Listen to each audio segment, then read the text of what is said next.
दोस्तों भले ही आरा के बबुआ पवन सिंह को कोई भी विवाद में डाले या आरा जिला के नाम पर कितने भी हंगामा करे, लेकिन बबुआ जो कि मानने वाले हैं नहीं। जी हाँ दोस्तों, आप लोगों ने सही सुना।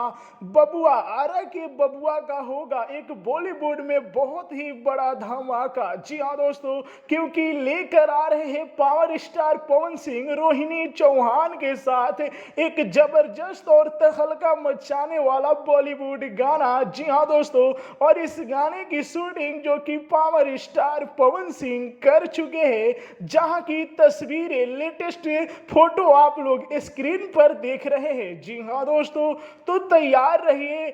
पावर स्टार पवन सिंह हमेशा दहाड़ते रहे हैं और दहाड़ते ही रहेंगे, क्योंकि इंडस्ट्री जानी ही जाती है भोजपुरिया बबुआ पावर स्टार पवन सिंह से। जी हाँ दोस्तों, तो आप लोगों को शूटिंग के समय का तस्वीर फोटो कैसा लगा और आप लोगों को क्या लगता है कि पावर स्टार पवन सिंह का यह बॉलीवुड गाना कितना बड़ा तहलका मचाएगा भोजपुरी इंडस्ट्री में? अपना राय कमेंट में हमें जरूर बताइए और इस न्यूज को इतना लाइक कीजिए, इतना शेयर कीजिए, ताकि सभी लोगों के पास ये खबरें पहुंच जाए और जितने भी विरोधी लोग हैं उनको भी मालूम पड़ जाए कि आरा के बबुआ बहुत ही बड़ा धमाका करने वाले हैं इंडस्ट्री में। जय हिंद दोस्तों।